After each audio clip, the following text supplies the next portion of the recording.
Cast is now starting. All attendees are in listen-only mode. Good morning, everyone. Welcome to the introductory webinar for the IAFSM Basic Laser Scanner Certification. This is Eugene Liscio here, and just want to make sure before I begin that everybody can hear me okay. We're going to jump into this pretty quick here. If you don't mind, if you can just type in the chat window, let me know if everybody can hear me clearly.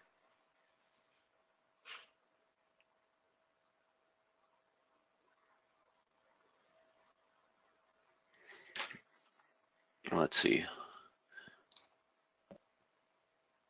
Okay, sounds like it's pretty good. So I think I'm gonna get started here.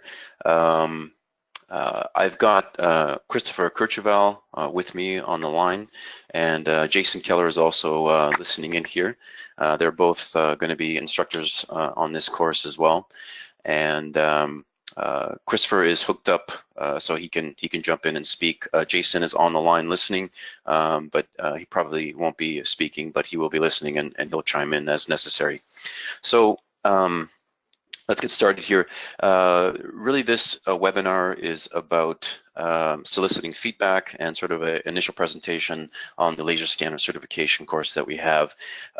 We thought it was a good idea just to talk about what it is that we're planning to do, and I'm hoping that as some of you see what it is that we have planned, you can chime in and give us some feedback as well. So first things first, the main course is going to be held at the IAFSM conference in Fort Worth, Texas. And so that's, as you can see here, December 10th to 14th, so a little bit later. Not a bad time to be in Texas as it's a little bit warmer. But it's going to be pretty much a 5 or 4.5 day event for the main part of the conference. So that's the Monday to the Friday afternoon. And the course itself is going to be given the full day course. There's a training portion which will be on the Sunday. So that would be on the 9th at the conference hotel. So for those of you who are thinking of doing the certification, you're going to have to plan to be there for the full day on the Sunday, where the lectures and presentations are going to be given at that time. There is some registration information available on our website, which is the IAFSM.org. So just keep that in mind. And there's also all the registration and everything else, and conference information is on the website as well. Okay, so first things first, we have been talking about laser scanner certification for quite some time now. We began several years ago talking about best practices, talking about learning and just a whole bunch of different things with respect to raising the bar for people that are in this area and are doing this type of work with the laser scanner. Originally, we had talked about many different areas, because there's photogrammetry, there's hand scanners, there's still people using total stations. But for the first crack at it here, I think we're going to stick with the laser scanner itself and sort of keep focused on that for now. And depending on how things go with this, we will progress, and we could potentially offer a photogrammetry course or a basic certification class or something like that. I want to also say before we get into the why here is that this is the first time we are doing something like this in this organization.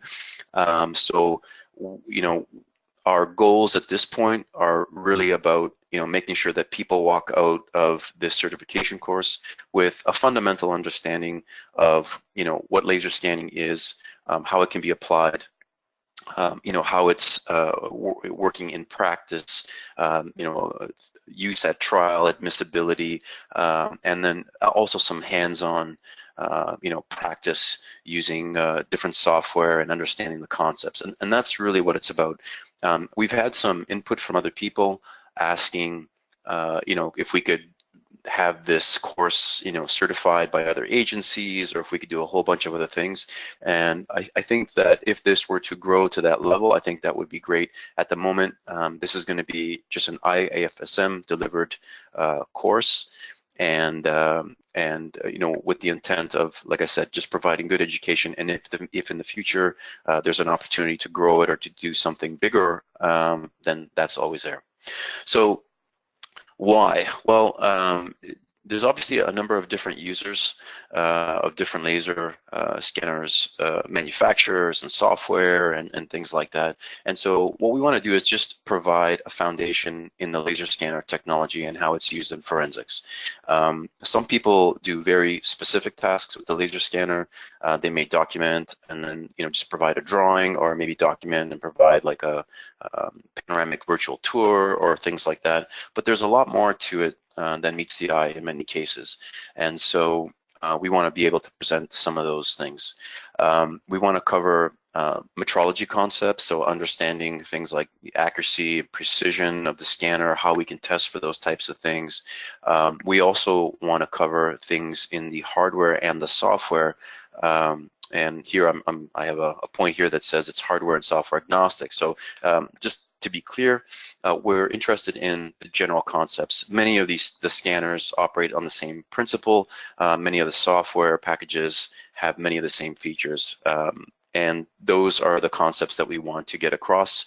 And I think we're going to be doing some of that by working with Cloud Compare. And so Cloud Compare is if you're not familiar with it, is open source. It's freely available for Mac and PC, and it has a lot of the basic functionality that many of the programs out there have. So that is going to be probably our main software package that we're going to be using.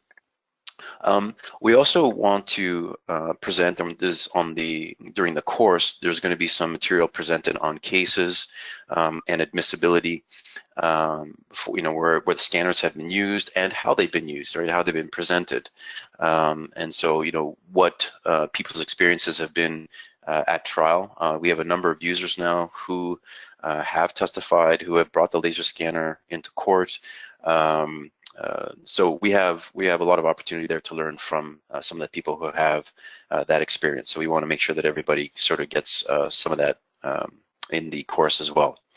And obviously all of this has one main goal, and that goal is if you're going to be testifying at trial at some point in your career, or even if maybe you're not going to be testifying directly, but the data or the analysis or whatever it may be used at trial at some point in the future.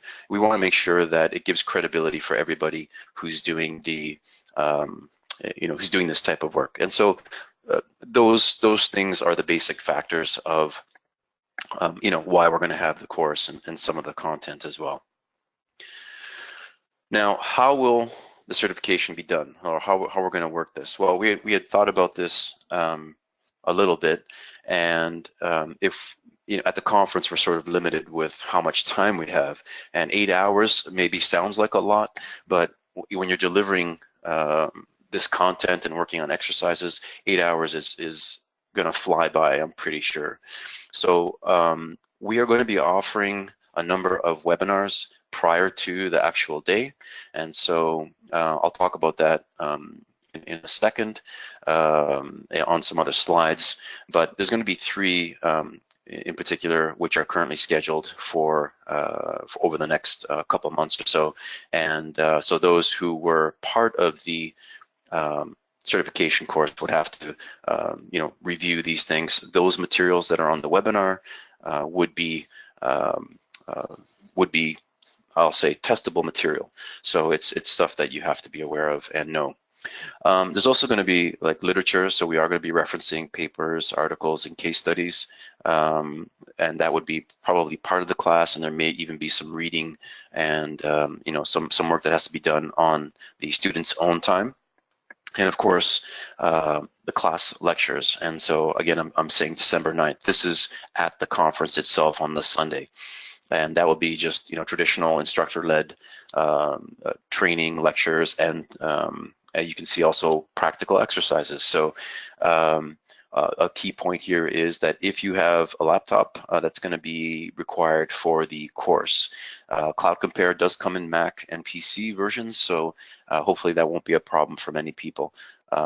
we're going to have a component during the Sunday, maybe I'm estimating right now about 2 hours, which would be running through a number of exercises and concepts using Cloud Compare.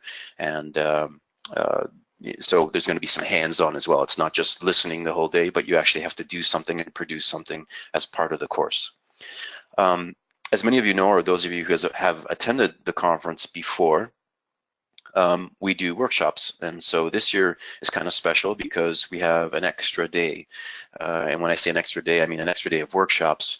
And so originally we would have one day where we typically have like a number of manufacturers or software people or even users giving presentations on photogrammetry, laser scanners, and having people join in and work and learn at the same time. So there's some hands-on stuff that happens. So we're doing that again this year, but on the Monday, we're taking a whole day at the Fort Worth Police Training Center to do like an active shooter scenario. So that's going to be a full day workshop, and we have some things that are planned there. We're still in work with the Fort Worth Police there, but one of our board members, Will Henningsen, is currently leading that, and I think that's going to be rather interesting because it's going to be a number of people participating, a number of manufacturers participating to document, you know, a mock scene, let's say. But the point here is that there's a number of workshops that are going to be available for people, and you have to meet a minimum number of workshops. So if you come to the conference, you can't just bypass the workshops. You have to attend, I believe, at least 2 is what we're saying at this point, out of the mix, and there should be plenty to choose from. Finally, there is going to be an exam, a dreaded exam. So that's going to be on the Thursday of the conference.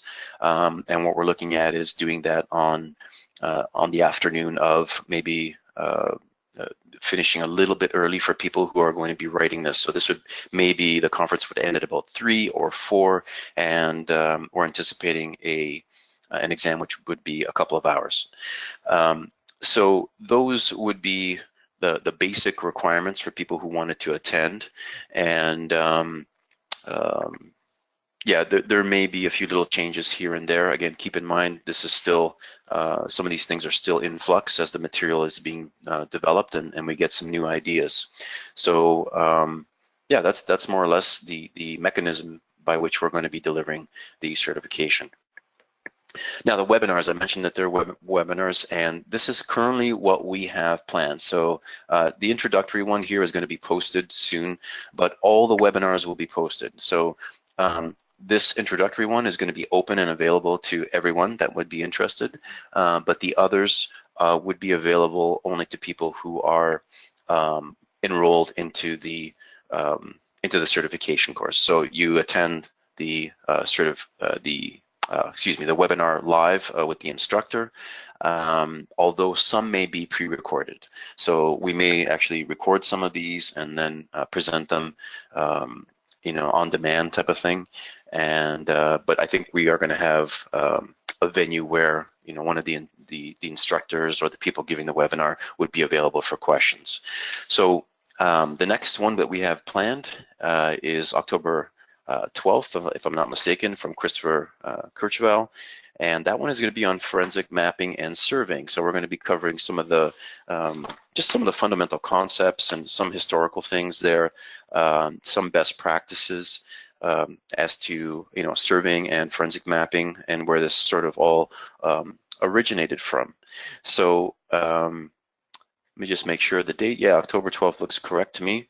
And so that would be the first one. And then a couple weeks later, we're going to be doing one on the physics or some of the tech that surrounds the different laser scanners. And I think that's going to be an interesting course. That one is going to be delivered by myself. And it's really looking at the technology. Maybe there is going to be a little bit of history mixed in there. But the idea here is to understand maybe why the laser scanner does certain things, you know, and there's certainly limitations, just the nature of the laser. And so we want to communicate what some of those things are on the 26th of October. I just should mention that we haven't set any fixed times right now, but look for those soon because they're going to be etched in stone pretty quick. And then the last one here is going to be an introduction to Cloud Compare. There are a number of Cloud Compare videos out there at the moment online, but we're going to do a specific one, which is going to show the people who are going to be doing the course, what some of the most important features are going to be, at least for the course anyway. 2 hours on the software may sound like a lot on that day, but if you're starting from scratch and don't have, don't know where the buttons are or everything else, it's going to be a little difficult to kind of push through that day. So what we want to do is prep everybody with a nice introduction and maybe provide some exercises and some exercise files that people can work on. And once they do that, I think they'll be well prepared for the exercises that are going to be handed to them on the Sunday of the conference.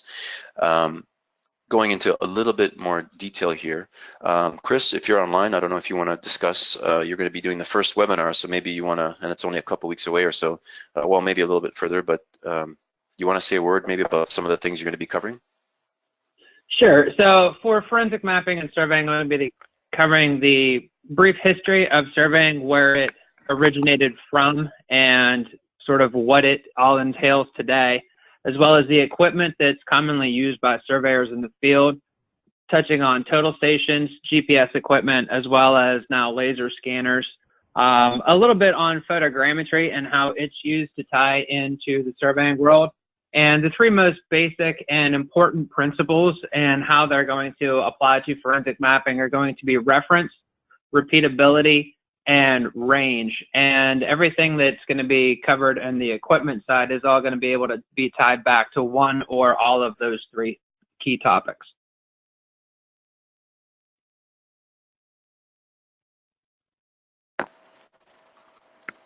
Okay, you still going, Chris? No, kick it back done? to you, Eugene. Okay, great. Yeah. Yeah, I just wasn't sure if you were done. Sorry about that. Okay. No.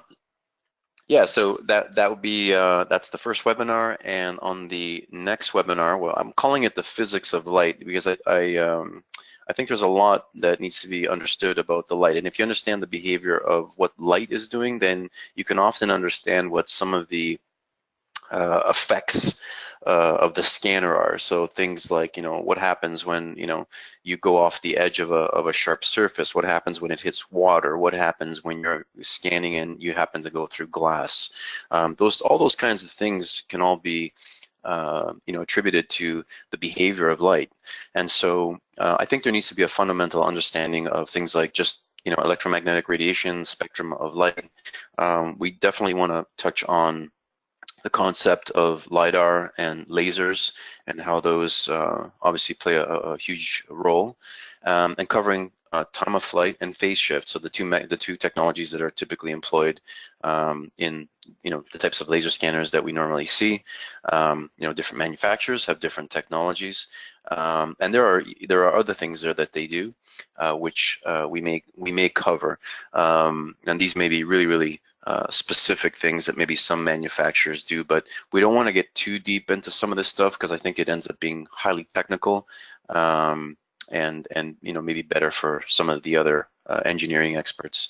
Things like reflectance, and just common issues with the lasers and things like that we see. And so I should say, this will end up being maybe like a 45-minute, 1 hour lecture type of thing, and not too much more than that. Now, the last one that we have is the Cloud Compare one, and I think I've already said enough about that, but for those of you who already use it, I think it'll be helpful in the sense that we're really just going to be looking at the most important parts, which would be helpful for the certification class. And for those of you who are completely new to Cloud Compare, or maybe haven't really messed with it too much, we're really going to walk through the menus and show you where everything is. It's not going to be fully comprehensive, but certainly enough for you to use it and do some different things with it. So looking at importing, editing scans, doing exports again, looking at scalar fields and how maybe you can change things on the scan data to make it do things that you want. Looking at the different types of registration which are included in Cloud Compare. Of course, The comparison part, the 3D deviation analysis, is a very, very big part. It's a very powerful tool, and that specific deviation analysis, I think, has a very big part to play in the future when we're talking about analyzing things like patterned evidence or footprints and things like that. So it's nice. It would be nice for everybody to sort of at least get an appreciation for what that is. There are other little things that you can do in Cloud Compare, like you can convert a flat image like a photograph into a scan, and you can actually scale that and bring it into scan data. So there's like these little things. There's an Ellipser app, which we'll talk about later, and also a sweeper plugin, which helps you clean up data like traffic noise and stuff like that. So these little helpful things that we'll just kind of point out. But I think the focus of Cloud Compare is really going to be on the registration component and the 3D deviation analysis. Those are the really big ones. Okay, now that would cover the three. I think we're going to stick with 3 webinars at the moment, like pre-webinars. It's possible there could be something else that comes up. We've been kicking around the idea of one on admissibility because it can be a rather big topic to discuss, but at the moment the 3 are all that are planned for sure. But in class, so again, it's only 8 hours. You're not going to be able to cram all that much in there. But we will be reviewing what we've covered in the webinars briefly in the class. And so there won't be a full hour, but let's say there could be 15 minutes or 20 minutes kind of going over what some of the more important points were from the webinars.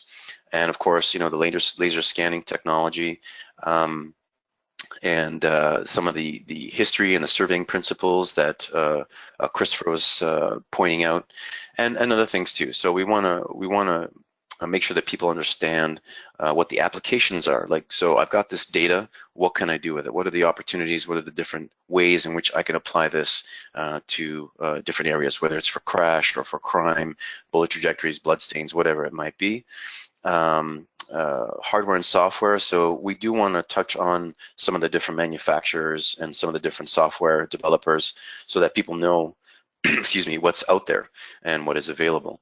Many of these people have been around a long time, and they've had a hand in, helping us in the forensics community with features and apps and things like that. And so I'm hoping that we haven't decided exactly how we're going to deliver that, if we're actually going to invite the people in, or if we're going to do something just with users. We'll see. Registration is a big one, definitely there. So I already talked about that using Cloud Compare, so I'll skip that one. Definitely case examples. So Jason Keller will be helping us on some of these, looking at applications and cases and things like that in a presentation, and really understanding how these things were applied, what are some of the best practices, and if there were admissibility at trial. I mean, ultimately, if you do all this work and you've got to get it at trial, admissibility is obviously important. And so we'll talk about some of the past cases, what some of the things were that came up as an issue, and basically present it to the group. We also want to leave some time for a short discussion, group discussion, or possibly a panel discussion. Again, this is the first webinar that we've been certification course that we're going to be having. So I think it's important to solicit feedback on topics and that sort of thing. So that is the general makeup of the day. And there's going to be, I've only listed, we've talked about Christopher Kirchwell and Jason Keller and myself, but we're expecting to have some other people to contribute to this particular course. So it's not just 3 people. I think you're going to see probably several people in the end who are going to be coming in and offering some of their expertise. We've talked to Mark Johnson, who does a lot with photogrammetry and point clouds and things like that.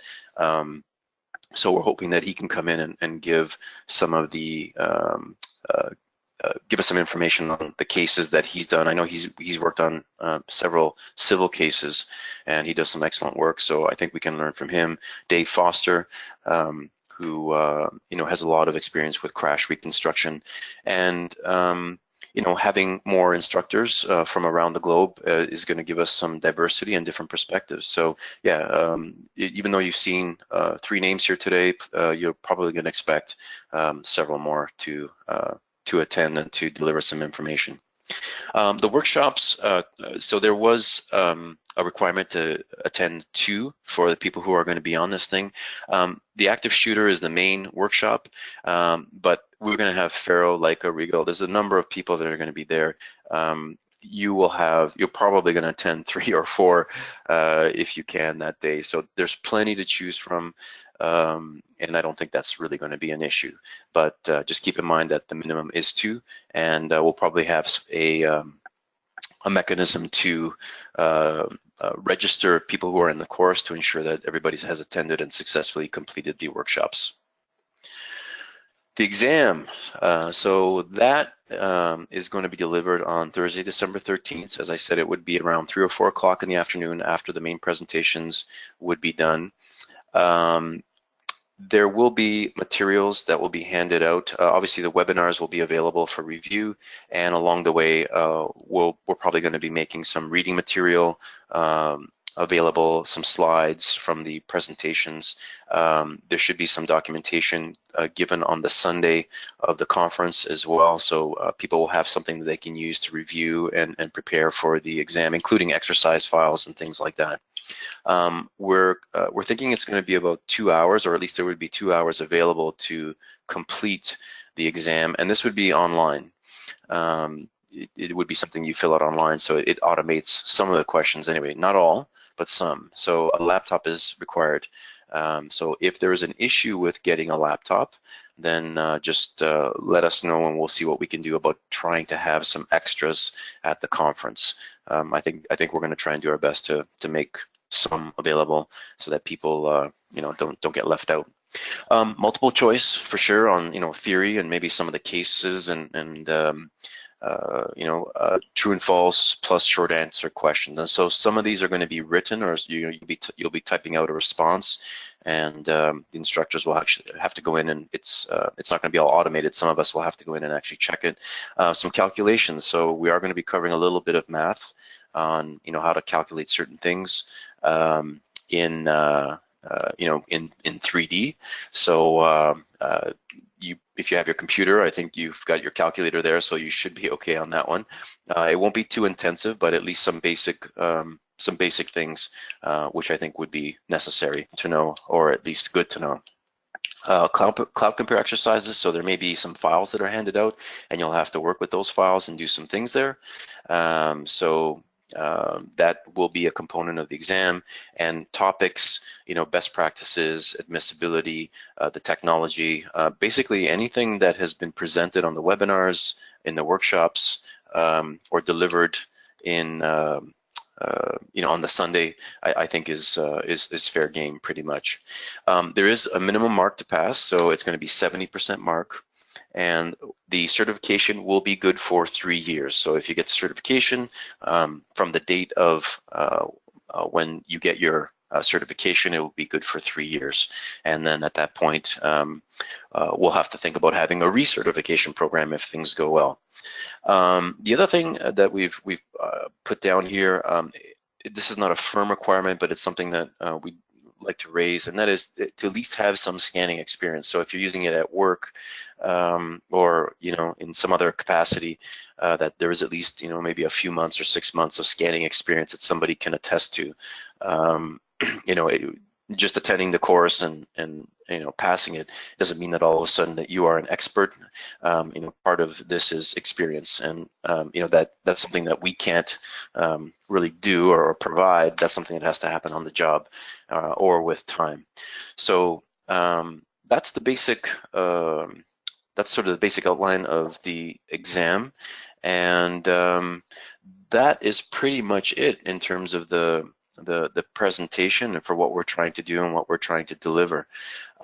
If anybody has any suggestions on anything, like if you feel that a certain or particular piece of content you'd like to see as part of the course, something that is interesting to you, anything at all, please let us know.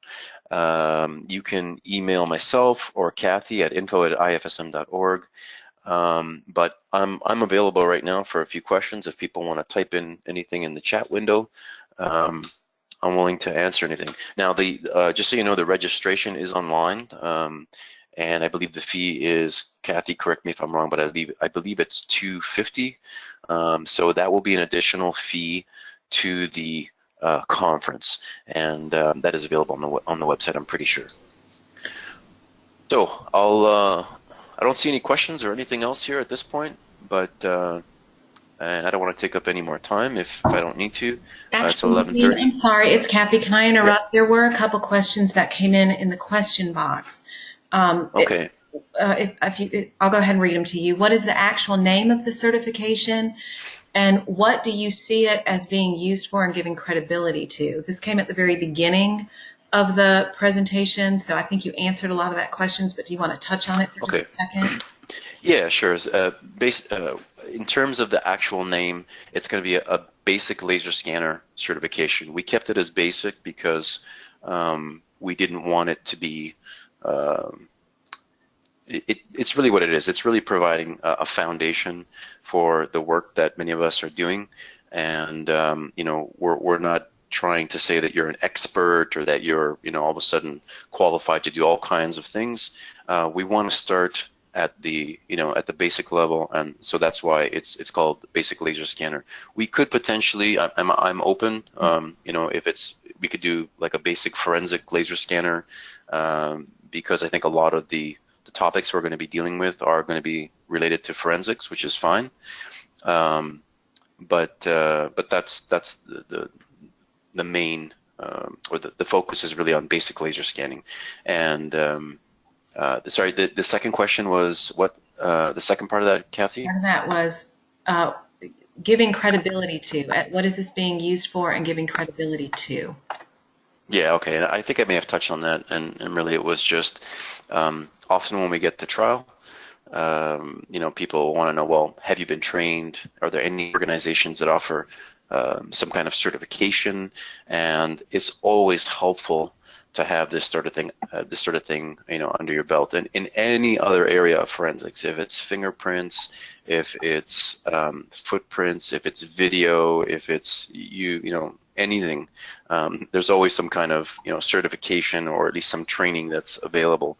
And so this is just another way of us reaffirming that you know, that there is a group that does this. There are a number of people who do this, and we've come together. We have a basic exam, a basic certification course, and that, you know, if you get the certification, at least from a very foundational level, you have some understanding, you know, of laser scanning. And that's really, and you know, it's an important point. Is just, you know, there are obviously people of varying levels, but at least the bar at the base level should be the same between people, and I think that's really what we're trying to go after. Okay, and then another one came in. I know you addressed this in expiration to the certification. I believe it was 3 years, correct? Yeah, and you know, that's and the hard part for us now afterwards is going to be, you know, how do we deliver a recertification class? And so, you know, depending on how this is taken, but I don't think that will be too difficult. I mean, in 3 years from now, obviously, you know, the technology fundamentally should be the same, although there may be some different things that happen along the way. There could be some new technologies along the way. There may be some different cases and things that may have an impact on what we do.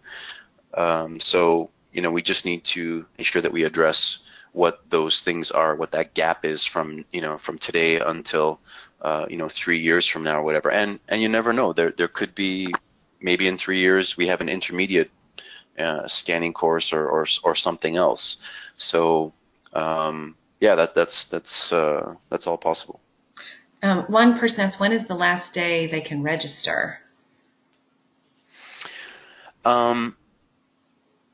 You know, that's a really good question. I would say that probably till about 2 weeks before the conference or so. And the only reason is we are going to pre-record these videos to give people a little bit more time and time to review. So, you If you wanted to wait a little bit, you certainly, I think, could do that. And, you know, probably a couple of weeks before the conference, we want to have a good handle on how many people are going to be attending the certification class. But then it would be up to you to, you know, go through the webinars, review them, and any other material which was available. So yeah, it's not like it's not like, you know, there's a due date coming up rapidly here. I think you still have, you know, a couple months here. And you just answered another question about will the webinars be available, just in case somebody has a conflict. So I think you just covered that one. Another one, I think this is one of the last ones. Will we be taking, and the letters are ASPRS, standards for certification?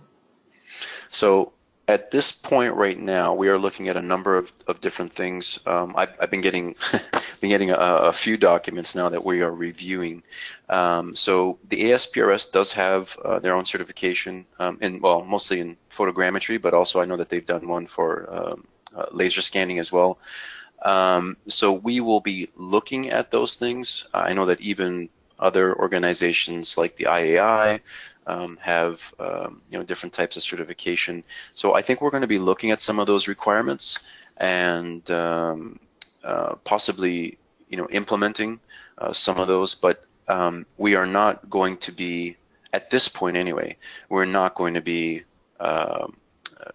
looking, you know, if you do the IAFSM training, all of a sudden you're qualified to do the ASPRS. This is our own thing that's specific to the more important points surrounding forensics, and I think that's why. And just as a side note, I'll from a personal experience, I did the preparation course for photogrammetry with the ASPRS. But I stopped there. I didn't proceed forward, and the only reason was that it didn't have a forensic slant. And so what I found was that only about 20% of the information that I gleaned from that was really applicable to what I was doing myself. And so that was one of the reasons why. Now in laser scanning, that may not be the case. There may be more applicability there, or more overlap. But to start with anyway, and to try and kick this off, I think we're going to stay mostly focused with our own with our own plan. Okay, that was all the questions that I have. Okay, great. Well, if anybody has any other questions, just feel free to email. You know, go to the website, have a look through on the conference details and information. For anyone who hasn't been to the conference before, it has been growing. So we've had really good attendance in the previous years. We normally have about 80. I think we hit about 80-ish people like the last couple of years. And I think last year was probably our biggest year. But you know, it's not number of people. What I like is that everybody that is at the conference is really into what they're doing, and they're very focused people, and open to sharing and networking and things like that. So yeah, if you have any other questions regarding the conference or anything for that matter, my email's up here, Kathy's email's here. Please feel free to just reach out to us, and any feedback as well. Like I said, we are very open to, you know, what might be helpful for people from our learning experience. So please just let us know. Anything else on Kathy? Oh, I don't hear anything now. No, I know. Sorry, I was just double checking. No, just a reminder that this does coincide with the active shooter workshop that we're offering at the conference. A lot of valuable information there also. Any questions, like Eugene just said, email myself or him, and we'll be happy to get back to you. Okay, great. Well, look, thanks everybody. Thank you for attending, and I wish you all a good weekend. Take care.